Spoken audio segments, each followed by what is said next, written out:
no one taught me at Hamilton what local city council was. So I just walked into local police precinct with the list of issues as a recent college grad, and the guy was like, get the F out of here. Who the hell? What are you talking about? Go see your councilman. It's like, oh, councilman, okay.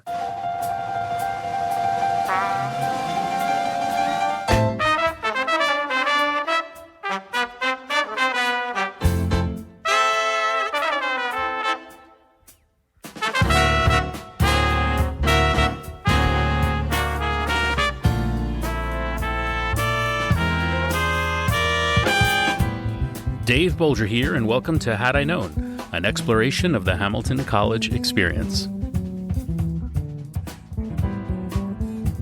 This week's guest is Ron Kim, class of 2002. Hope everyone had a safe and fun Halloween. I know things are a lot different than normal out there, but somehow my kids still managed to have a bountiful haul of candy, which I think we'll be eating until next Halloween. And with the election just a few days away, perhaps the apocalypse is looming, and now we'll have plenty of candy to eat as the world burns. You've heard it a million times by now, but I'm sure many of you have already cast your vote. But if you haven't, brave the lines on Tuesday. Wear your mask, get out and vote. And it's not just the presidential race. Wherever you live, there are other votes to be cast that are equally, if not more important. We've talked a lot on this show about the importance of local politics and local elections. Those are going to make as much of a difference than any other vote you cast. So get out there and make sure you vote. And if you live in Queens, New York, you may be voting for this week's guest, Assemblymember Ron Kim, class of 2002. Ron is running largely unopposed for re-election. I say largely unopposed. He's a Democrat. There's no Republican running. There is another name on the ballot, but it's someone he absolutely crushed in the primary. And given the job Assemblymember Kim has been doing and the news he's been making and fighting the right fights for his constituents and all New Yorkers, I think we're going to continue to see him in the New York State Assembly. Given where we are in the year, I felt it was appropriate to have on someone who works in government, and it was refreshing to talk to Ron. It's an interesting story he has as the first and only Korean American ever elected in New York State. To hear him talk about what it was like coming over here as an immigrant to the United States, going to Hamilton College, and then building a career in government, and constantly fighting for fairness. So while I know it feels like the world is hanging in the balance, and the outcome of this election could send us into the apocalypse, it's important to remember that there are people like Ron Kim in government choosing to fight meaningful fights for the people who elected him. You hear him talk and you realize, well, this is the way it's supposed to be. So that's got to make you feel a little confident that we're going to be okay. So here's my conversation with New York State Assembly member Ron Kim, class of 2002. Hey, David. Hello, sir. Hi, how are you? Good, how are you? Good. Thank you for making time to do this during a time when just the fate of civilization hangs in the balance. So Hey, I think we'll be okay. Oh, that's good to hear. That's good to hear. Unless we have another pandemic next year or something. It threw your world and through all of our worlds, but it threw your job into quite a different direction, huh? Yeah. But in many ways, I think some of us knew there was going to be another recession, right, or another downturn. Yeah, that was inevitable. So many of us at the local level were preparing. We didn't know what was going to trigger it. No one expected it was going to be a health, social, economic, racial, like everything in one shot. Right. But I think at the core of it, like if we were a little bit more prepared with the economic aspect and knew how to really get the basic stuff like unemployment checks out the door in time, yeah, like we would have been a little bit better. Yeah. Well, it's a matter of leadership, right?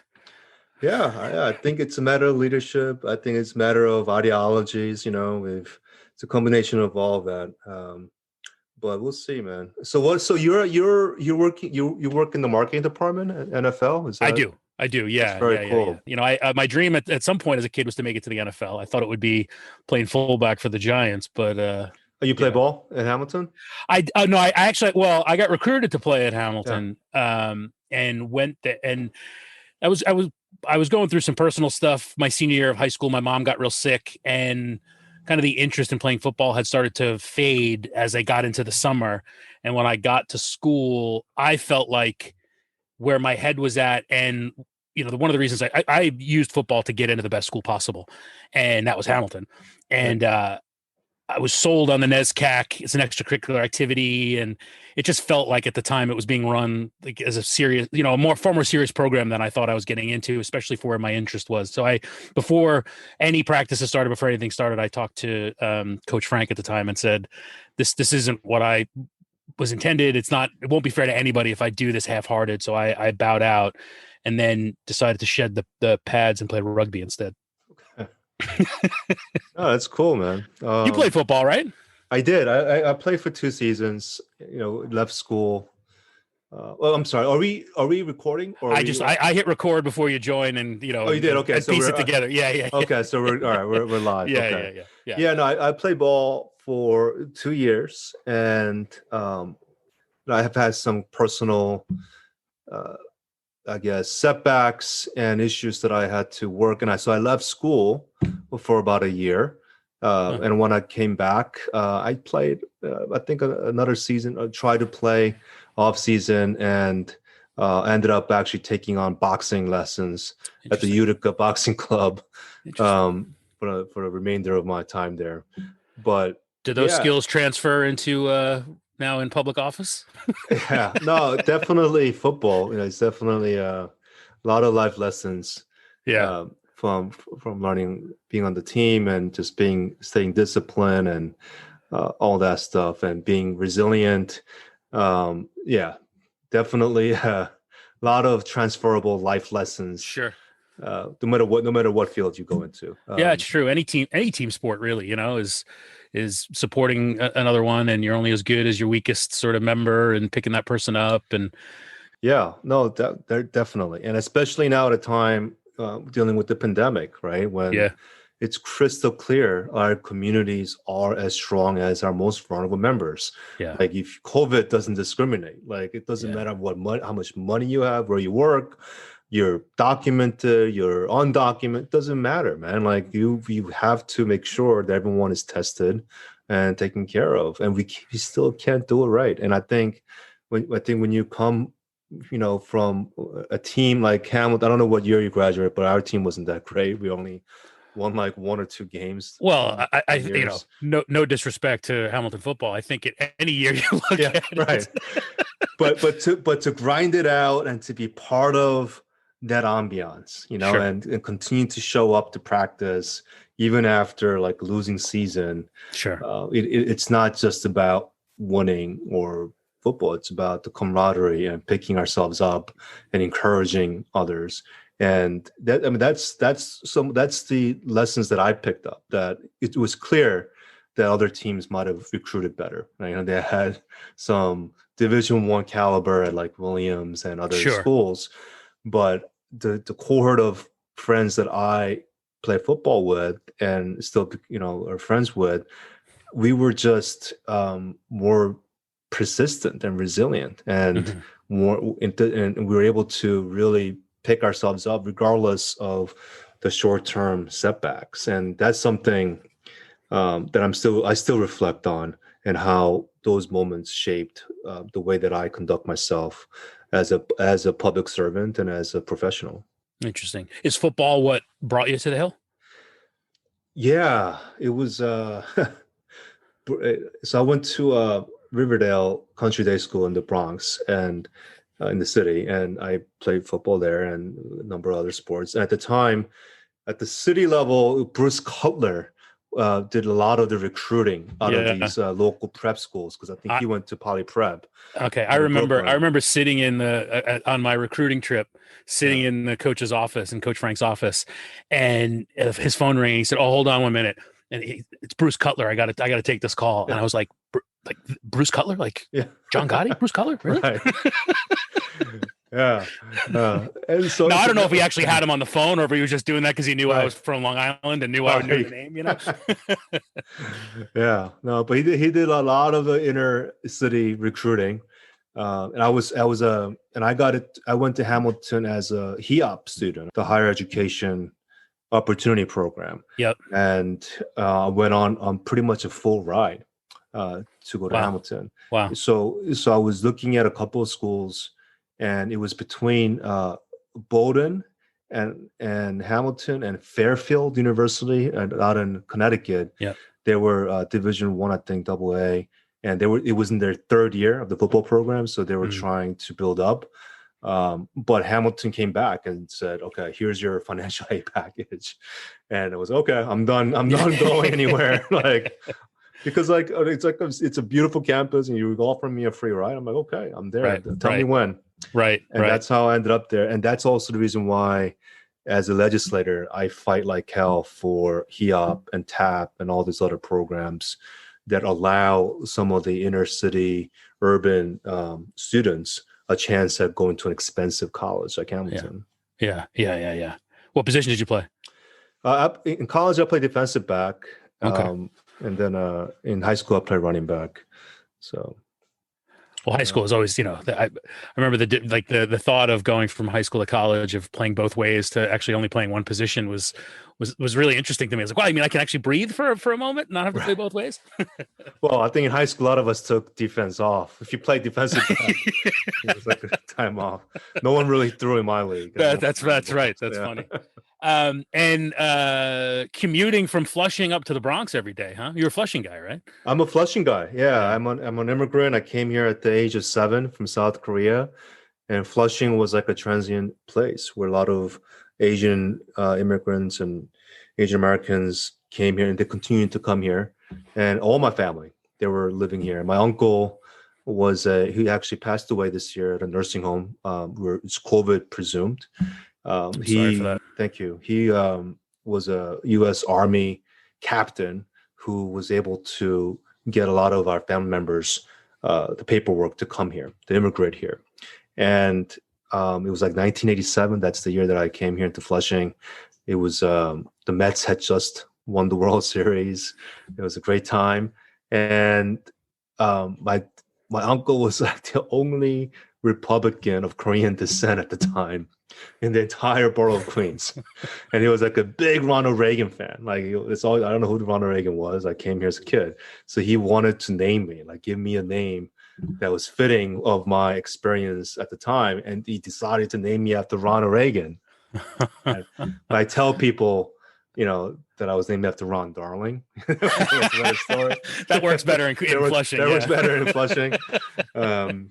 But yeah, I'm just a local kid from Flushing, saw people like my parents struggle, and they still struggle, and others struggling through it, and enter public service to try to figure out what went wrong the last 20, 30, 40 years. We used to be really good at small businesses, immigrants coming here, opening up local neighborhood shops and Sure. being able to make a middle class living and have upward social mobility. But that was the definition of the American dream, right? Yeah, before 1980 to be precise. Yeah, like we used to be very good at it, and then we took a turn, right? We just wanted like the bigger is better, mindset, like the big corporations, the big mergers, and we left the little guys behind. Mm-hmm. And that's something that I feel passionate about. And that's something as an immigrant, as a public servant, as someone who, got his, cut his teeth at Hamilton, political science classes, all the theoretical classes I picked up in Hamilton that I'm applying now every single day to really revive what the American dream used to be, why people like my parents give up everything and to make that leap. They believe that hard work pays off in this country. What did your family do when they arrived here? Yeah, they opened up a grocery store. They were typical 1980s Korean families. They just think about like the ludicrousy of some of these immigrants, like my parents that came here. There was a Korean grocery store every block. It was like saturated in places like Upper Manhattan and all across the city. But they still came in, opened up the store, and the margins were so tight. Yeah. But they just believed, all right, I'm just gonna wake an hour up earlier and just work a little bit longer on the weekends. We'll make up that margin somehow. That was the kind of spirit that I grew up watching, Hmm. like my parents put in. But at some point, as policymakers, if we don't make it fair enough for that kind of hard work to pay off, then we're losing everybody, man. Like people, why put in the time when you wake up and realize, you know what? No matter how many decades I put in, if you're not born on third base, you're not gonna get ahead in this country. Right. And that's the kind of shifting that we're experiencing now. And we need to do better. Yeah. And I imagine you experienced some of that when you first stepped foot on campus at Hamilton as an immigrant coming from Flushing up into a place where there were a lot of there's the haves and the have-nots, and there are a lot of people walking around on that campus, especially when you were there, when I was there, that there were a lot of haves. So you probably experienced that pretty early on. Yeah, no, I mean, luckily, I've experienced a lot of that in high school too. So it Uh, wasn't something new that I was exposed to. I mean, I've seen the injustice. You grew up in Long Island, right, Dave? You said Long Island, yeah. Long Island. So I went to public school until sixth grade, and then I went to a prep school from seventh to 12th grade. But I had a lot of public school friends growing Mhm. up too, and I've seen how unfair it is, even at a young age. Like kids from public schools would get busted for smoking weed in Central Park. And there was no trial, no nothing. They couldn't afford a lawyer, and it's like mandatory sentencing. And it was so punitive. Meanwhile, kids in Riverdale, they were literally doing cocaine in high school. There were like drugs everywhere. And I'm just being very honest. Like that's Yeah, yeah, you have money, you have access to things, yeah. and if they get caught, they had the best lawyers and best law firms to bail them out, and they have community service, a slap on the wrist. Even at a very young age, I recognize that there's class differences and there's grave economic driven injustices in our Mhm. society. So yes, in Hamilton, I recognize that as well. But as a young person, it's hard. It's hard. Because you're trying as an immigrant, as a minority, you're trying to fit in, Yeah, and especially when you're a first generation like myself, yeah. like you spend your most of your adulthood trying to figure out how to get along, how to make friends, and how to fit in. And it was at Hamilton where I started, where I started to have space to break out of that, Huh. and to trying to create my own space, and to really be comfortable with my identity. And I think Hamilton ultimately allows me to have an opportunity to try things and fail. And that's Mhm. something that I'm mostly grateful for my experience. Everyone is different. And, I don't remember, getting all the good grades, or I don't reflect on any of that. But what I'm mostly grateful is that they allow me to try many different sides of who I am as a young Yeah, man, yeah, and still be able to fail and still come back, and give me enough a cushion to continue my journey. And that's a privilege and a luxury that not many people have, sure. that I was afforded to, and I took full advantage of. Yeah, that notion of it's a safe place to fail has come up in quite a few conversations. But I'm interested in something you said there about having space to find out who you are. I think it's we're at a formative age when we're in college, and that's true for a lot of people. But there's a lot that's come up about the diversity on that campus, or in the late '90s, early 2000s when you were there, lack thereof. So I'm curious. So you said you felt like you had room and you were able to find your own identity in there. Was there a challenge to try and fit in with a largely white campus? Yeah,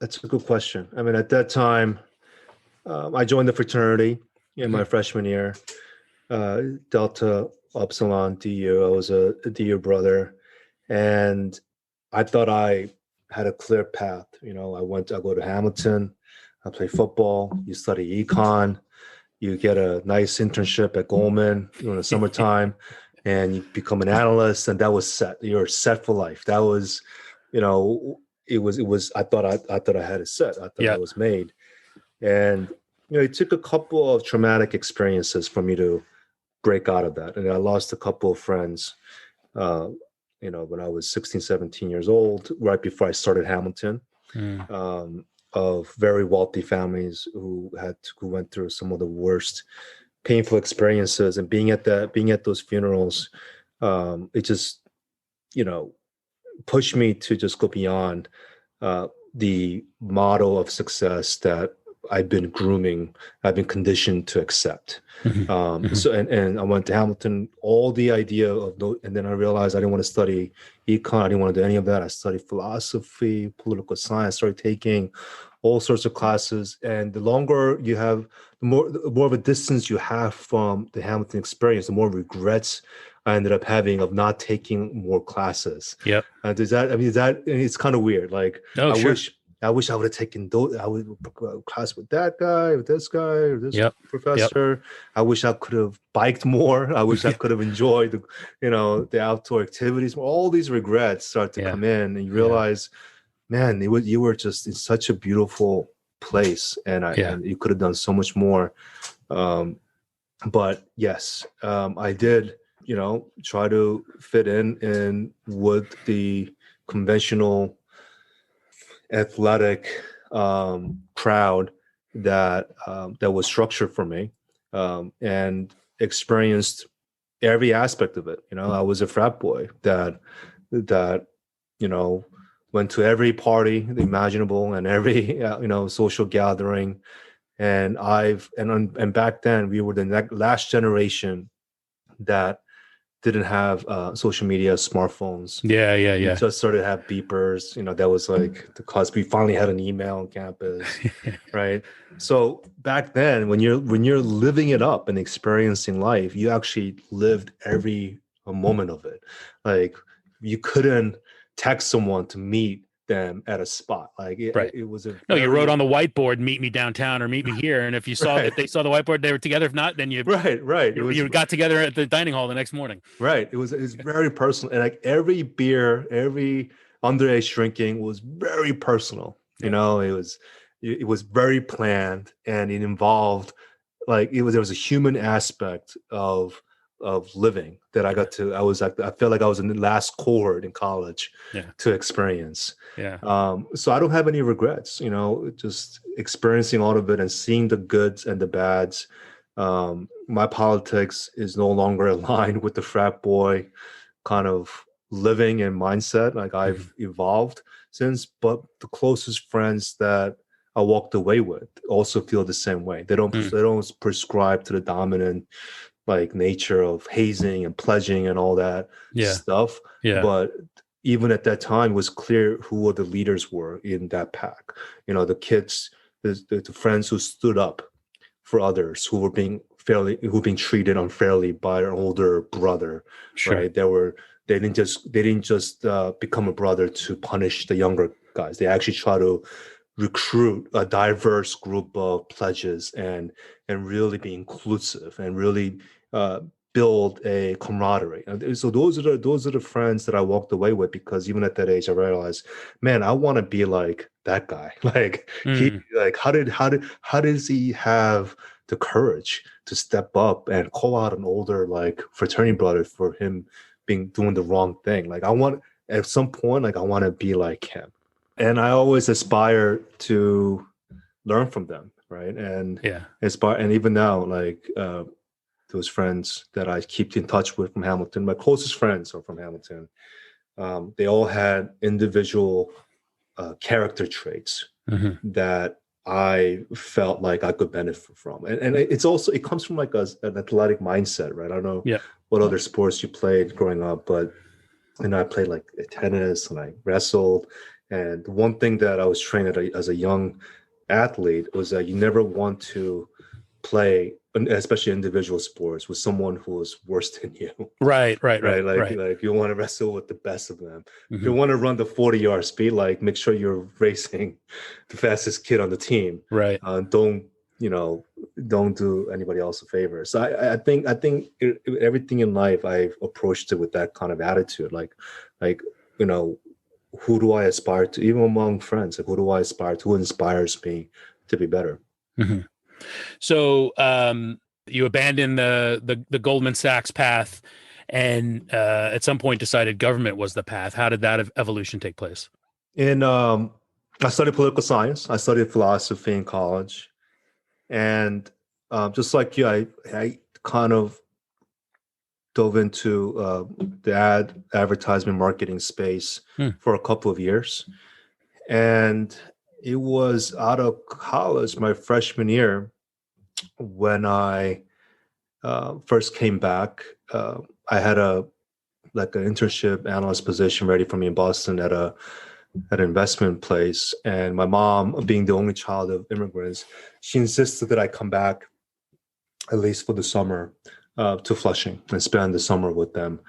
And I did that. And when I came back, I saw my neighborhood that I grew up in with a whole different perspective. And I just started getting more assertive in holding the local issues accountable, like quality, mostly quality of life stuff.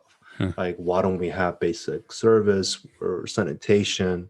Why or the subways late? Why don't we have this bus stop here? And I had a laundry list of issues that I felt like we should fix. And that was my first taste of local public service. I went to the local police brief. I didn't know where to go. I didn't even know. No one taught me in Hamilton what local city council was or community. Like that's not something you learn in college. Hmm. So I just, all right, where do I go? I want to go to local precinct. So I went. So I walked into local police precinct with a list of issues as a recent college grad, and the guy was like, Get the F out of here. Who the hell? What are you talking about? Go see your councilman. It's like, oh, councilman. Okay. So I went to look him up and I went in and they were like, they looked at me, they looked at my list, and it was like, you know what, you should just come here and resolve it yourself.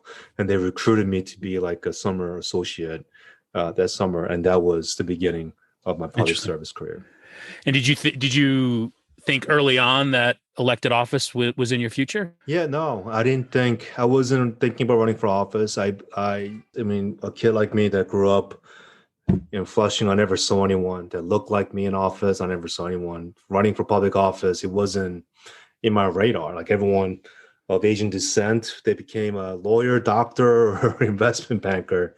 That's what every parent thought that a kid was supposed to do from my background. Hmm. So it wasn't something on my radar, but I knew that helping people was something that I wanted to do, and it was a very gratifying feeling. It could be something so mundane like translating a piece of document for a senior or resolving a very complicated immigration problem. The moment that I was successful at solving another person's problem, I got hooked. I wanted to continue doing it. And so I worked at various different government agencies over the years, city, state. I worked for a bunch of governors and elected officials. And it was only when the local seat in the city council opened up, when uh, my predecessor, one city council person, wanted to run for something else. It opened up. I felt compelled at the age of 30 back then. I wanted to step in. This is my hometown and give it a shot. It was an open seat and I failed miserably. It was like an excruciating experience where I didn't even make the ballot. It was very like the machine, the establishment, Yeah. they just, the unions, everyone was just, who is this kid? No one knows him. He doesn't. And I just thought, well, I know how to help people. I know how to government works.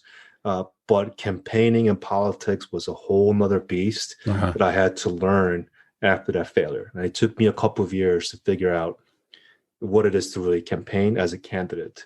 So the next time another seat opened, I actually didn't even step in. Someone actually from the political ecosystem came to me and said, well, there's not a seat open. I think you already ran or tried to run.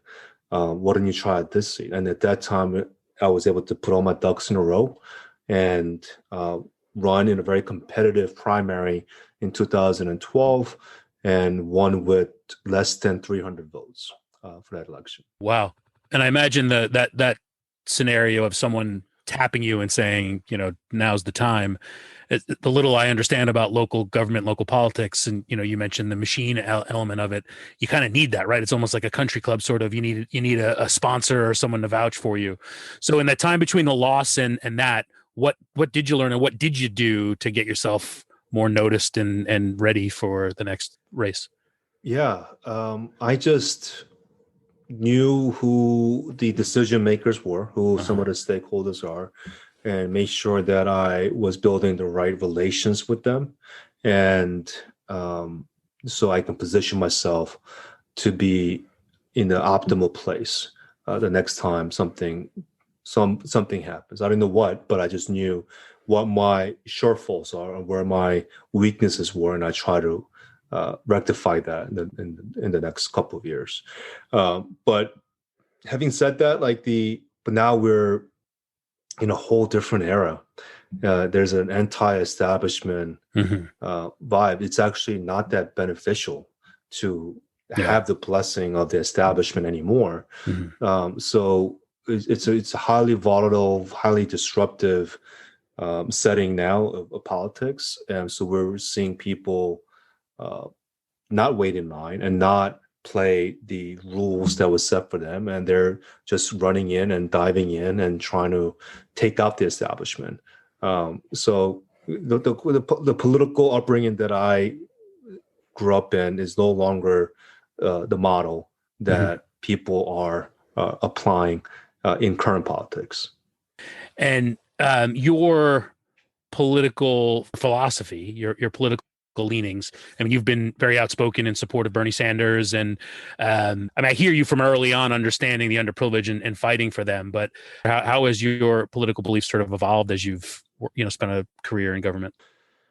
Yeah, I've it's all interlinked. I mean, I would say one of the driving reasons why I've entered politics was motivated to run for office was to give people like my parents and others like them, immigrants, mom and pop small business owners, a voice that they desperately needed in the policymaking world. And I'm not just talking about just having more shop small slogans or having a once a month, once a week, like time to go shop small, whatever. I'm not talking about those type of gimmicks, but real policy changes to give immigrants, workers, and small businesses another shot, a real fair shot at achieving their aspiring dreams. Your nail salon policy, you'll fight for that, was a famous example of that. Right. The nail salon, the New York Times did an expose about how these small business owners were exploiting the workers, and all these stories came out that that's not the case. But the narrative was very strong again, and they were pitting the workers against the small business owners, where most of the time the owners were also the workers. These are small mom and pop, like 3-4 people shops, and the immediate knee-jerk reaction by a fellow Democratic governor in New York was to impose this insurance product, what they call bond insurance, a product that no small business owner could afford. It was very predatory. It would completely annihilate immigrant small businesses and opening space for only chain stores and the big retailers to come in the space. So we rallied, we fought at the time, taking on. That was the first time I clashed with the governor. And at the time, the governor was still very popular, and there was no nursing home crisis or any of the baggage that he has now. So it was very intimidating to take him on. But we did it, and we were running the issue. We had tens of thousands of workers and small business owners rallying with us in Albany to protest these draconian measures. So that was the beginning of it, but my journey that just had begun in connecting the dots and understanding how our economics work, how tax policies work, and understanding behavioral economics, how why is it fair to continuously subsidize companies like Amazon who are destroying a lot of the retailers and mom and pops? So why should we continue to give billions of taxpayers' money every single year so they can get bigger? So that was my next big fight when Yeah. I took on Amazon a couple of years later and tried to connect the dots. Yeah, you were out front on that early, I think, ahead of and that I know AOC and others get a lot of credit for that, but as I understand it, you were an early voice in opposition of Amazon. Yeah, I was the first public official in New York to oppose them coming in. Yeah, Not only oppose it, but just stopping their expansion.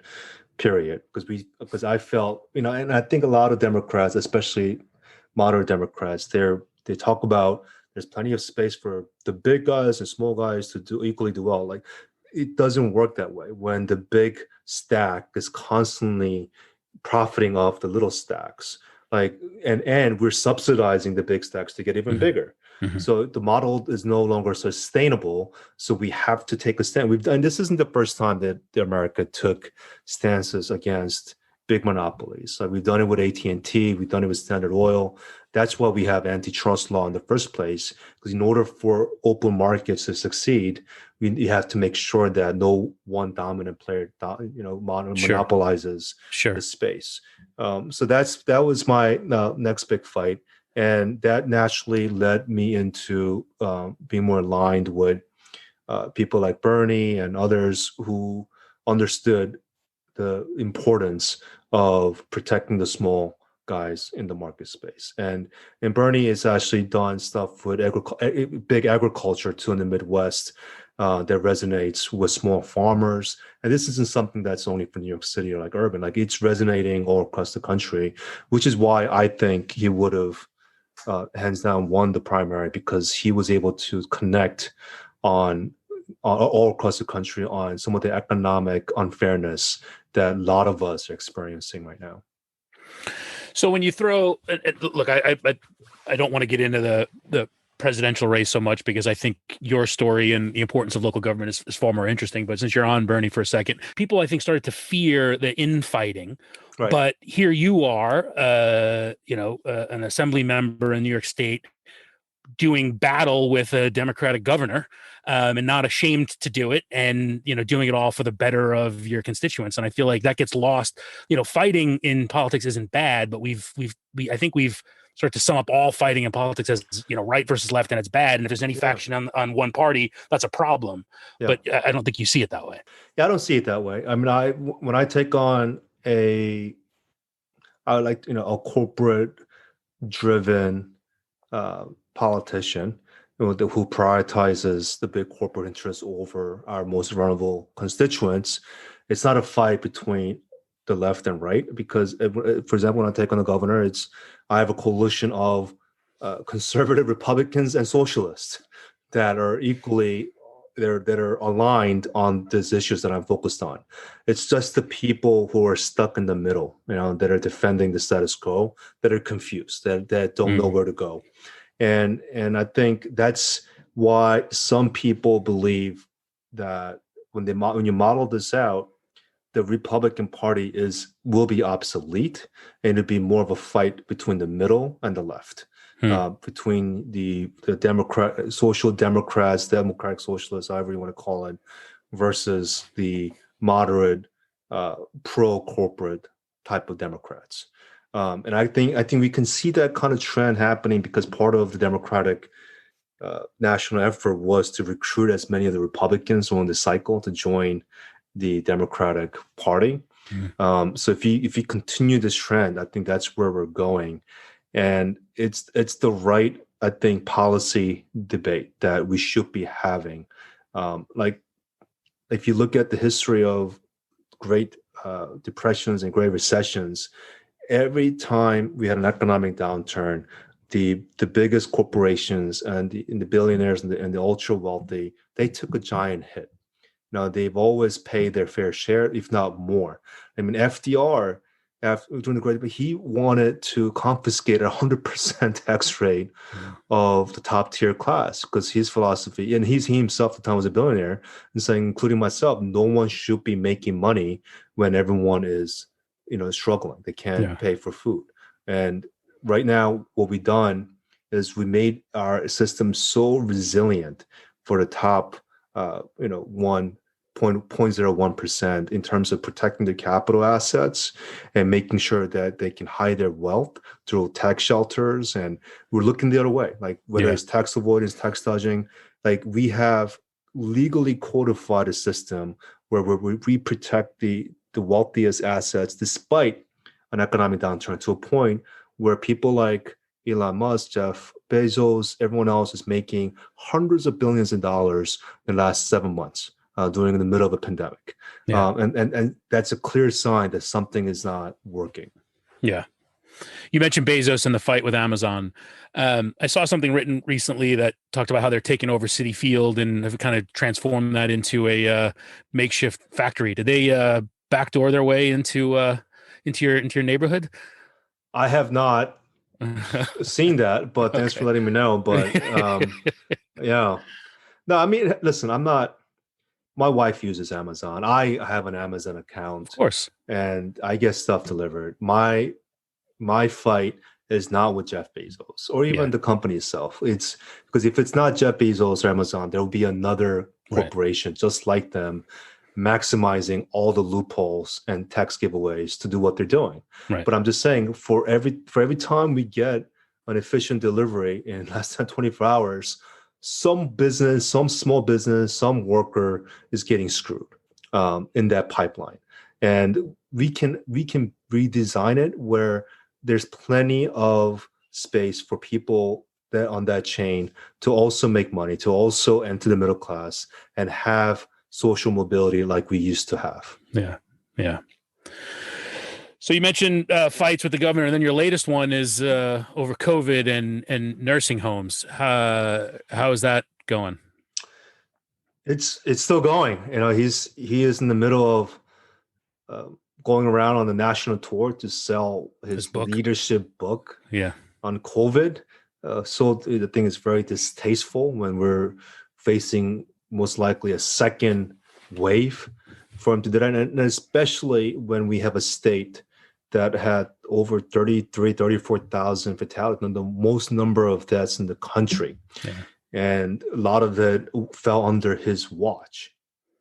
And instead of being accountable for some of the decisions he's made early on, he's using reports in a book to more or less gaslight the public that he never made those decisions, that this is all falls under Donald Trump.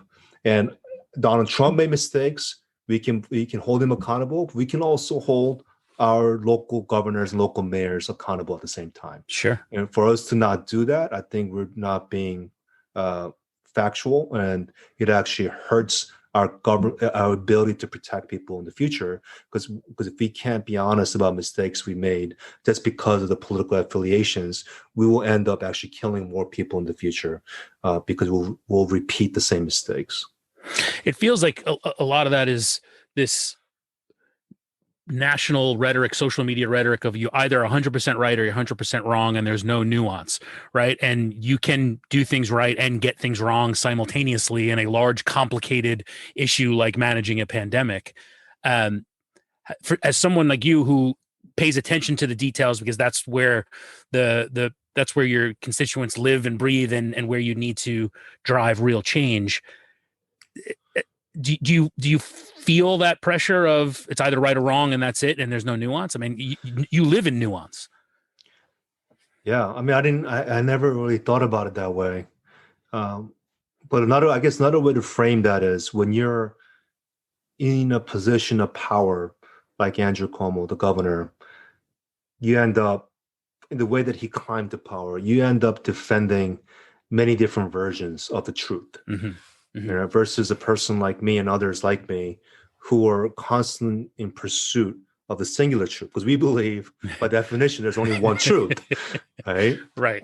There might be multiple facts, but we're trying to arrive at that one truth Right. that we can all believe in. Right. And there's a difference between someone like him in a position of power who have many different interests that they have to balance. And it's very unfortunate. And one thing that happened with COVID and underneath him, and it's very similar with the president as well, that they listen to the special interest groups and the lobbyists and the corporate interest behind um, healthcare facilities and nursing homes that were hit the most. Mhm. So nursing home is strife with private equity, hedge funds. They have a number of heavy investors in that industry. And instead of going to the families, the residents, and the workers that are there to listen to what's going on and shape the policy and reaction that way, they went directly to the lobbyist.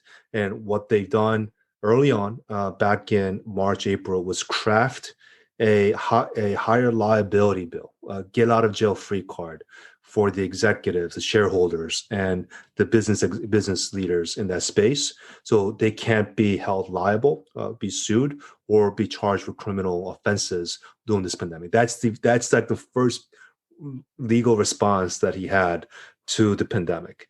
And he's now saying he never did that, right? That's one thing. And second thing is he issued a mandate, listening to the lobbyist, of sending COVID positive patients to nursing homes, almost 6,000 of them, transferring COVID. And he kept that mandate from March to May. And he's saying now that that never happened. And he's saying, oh, it was actually to make sure that they don't discriminate people with COVID, like AIDS. That's the damage control is putting forward. Well, if that was the case, why didn't you just say that in March? Right. And just say, we're going to hold you accountable if you discriminate. That there's no mentioning of discrimination. That was just the PR kind of damage control way of not admitting his mistake. Wow. And you are, I think, co-author of legislation to remove the immunity for these nursing homes. Where does that stand? We passed it. You did pass it. Yeah, Okay. no, it took a heavy lift. It took weeks of organizing, families coming forward and having meetings like these to constantly let the governor know what they're going through. And I think he ultimately, it wasn't a full repeal. It wasn't retroactive. So it was a prospective repeal to hold the nursing homes accountable. Mm-hmm. Mm-hmm. Well, I know you, as you mentioned, lost a family member as part of this, and I think what gets lost in a lot of this conversation are the countless families who have lost people. So kudos to you to stand up and fight for those people. Thank you. So, what's your next fight with the governor? Hey, again, just like Amazon, I'm rooting. With this governor, I want him to succeed. I want him to look at what went wrong and learn from the mistakes. Yeah. Have a growth mindset, and get it right. There's nothing more that I want than this governor and other governors in the future to get this right. And and there's also I'm not actively going out looking for fights. He's David versus Goliath, man. He can squash me in a heartbeat. He's got so much power and money and influence. I'm just a local lawmaker, from Queens.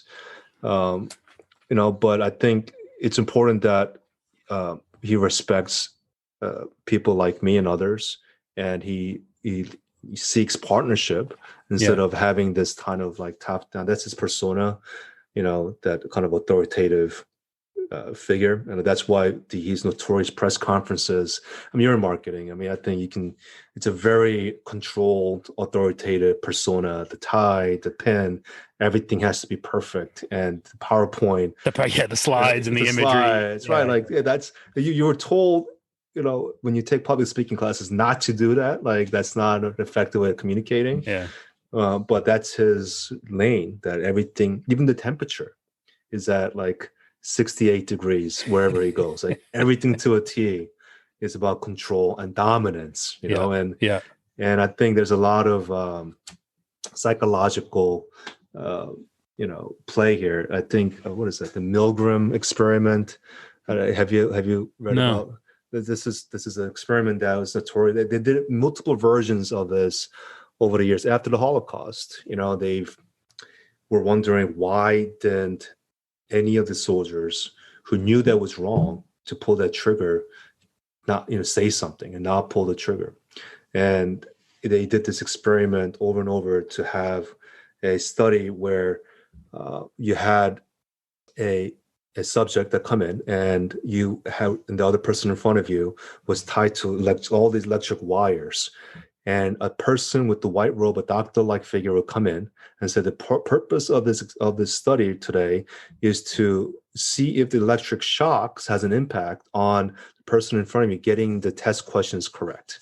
And they kept getting wrong, and the doctor kept saying, okay, you got to raise the voltage up and more, and the person is acting as if they're getting electrocuted and like fainting. And 70% of the subjects went all the way as just because a person in a robe told them to do so. So this proves that our society is very susceptible Yeah. to a male authoritative figure coming Yeah. in, a father-like figure telling people what to do. And I think education, I think, people being more curious and learning more, it's going to take a few years for us to not to be susceptible to that kind of authoritarianism. Well, good for you for fighting the fight and standing up to it for sure. What's next? What's on the horizon for Assemblymember Ron Kim? Governor Kim? We gonna see Governor Kim? Oh, in terms of politics, I'm not. No, I haven't. I thought you were talking about like policies, but yeah, I'm not. I took a shot at running for a citywide seat a couple of years ago. There's 3 citywide seats: the mayor, the controller, and the public advocate. I ran for public advocate. It was a great experience, but it's tough, Dave. I mean, I'm raising 3 young daughters. Every day, my political schedule is different. I don't have any consistent schedule. I get pulled into different fires, especially now, and it's a lot. So for me, I think if I can build a foundation for younger people to get engaged and continue this journey and make sure that it's diverse and it's representative of the immigrants and the very diverse group of people that are in our country, I think I've done my part. And there are a lot. There are so many young people now, recent grads, young women, because of people like AOC and others that have inspired them to run for office. And there's so much talent out there. So if I can play that role, I feel like I've done enough in public service. You mentioned the family aspect of this. I think it's easy for people to forget that people in public office are also human and have families and do things. And here you are fighting for all of your neighbors, really, in Queens, and yet still trying to get your kids to school and usher them to the bathroom and so forth. That can't be easy. Yeah, no, it's hard. Uh, like a good example, I used to love my local Flushing YMCA, and I grew up learning how to swim there, play basketball, and do all this stuff. And even when I got elected, I used to go to my weekly run on a Saturday morning to go play basketball. And I realized that I just can't do it anymore, because once I entered public service, like it took me like literally 2 hours to leave the locker room of a bunch of men who are not dressed, trying to like share their problems, and they have no shame. They just so yeah, so that's something that's always been that I'm beginning to appreciate a lot more as I have a family and a kids, that how much I appreciate privacy. Yeah, And yeah, and I think also people like you and me, Dave, like we've also know what it's like to be delinked from social media, or sure, be like sure, totally off the grid, sure. and not care about what others are saying online. And like I also yearn for that too. Like there's something about just being in having total privacy with your family that I think many people in our generation, this generation, this time, don't understand that how amazing that is Yeah, to give your family and kids undivided, unconditional attention. it's harder and harder, but I completely agree with you. Yeah. Um, so the last question is something I ask everybody: is you think back on your trip up to the hill from Flushing, back as a freshman, and through your time at Hamilton. Is there anything you wish you had known, looking back? That's a good question. There's so many, I think there's so many things that if I can go back with the knowledge that I have now, I would have tried. I would have, I think, try to be in more uncomfortable places where I naturally find myself in a comfort zone, being playing football, and just being in the small circle of friends. Because when you're doing that practice when you're as a freshman, right? Like, and you go to practice, and it's like 5 days a week. It's a lot of time spent with the same group of people. And I realize now when I talk to these some of the younger students that are going to Hampton now, there's a whole world of things that I never got to experience. Different clubs, different networks, the arts. Like, and if I could tell myself to do it again, I think I would have tried to put myself in more uncomfortable places to experience more people that I failed to experience when I was there. It's got to make you feel a little better that there are people like Ron Kim still out there, right? Hey, at least if you live in Queens, if you live in Flushing, you got to feel good that you have Ron fighting for you. But he's fighting for more than just that. You can hear it.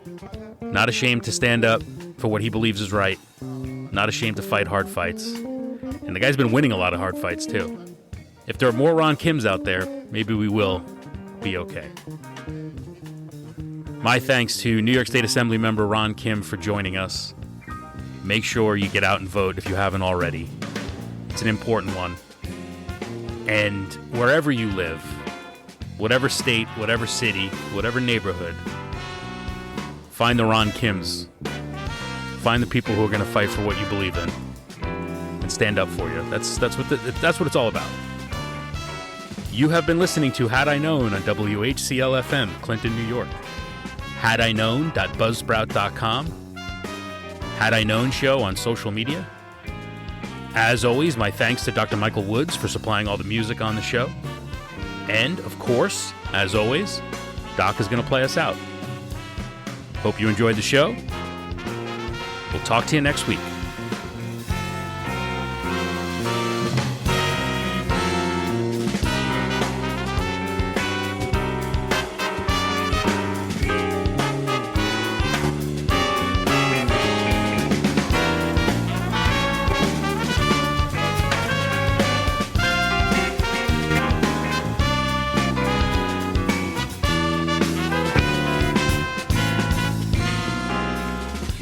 Had I Known podcast show on your radio or take it to go.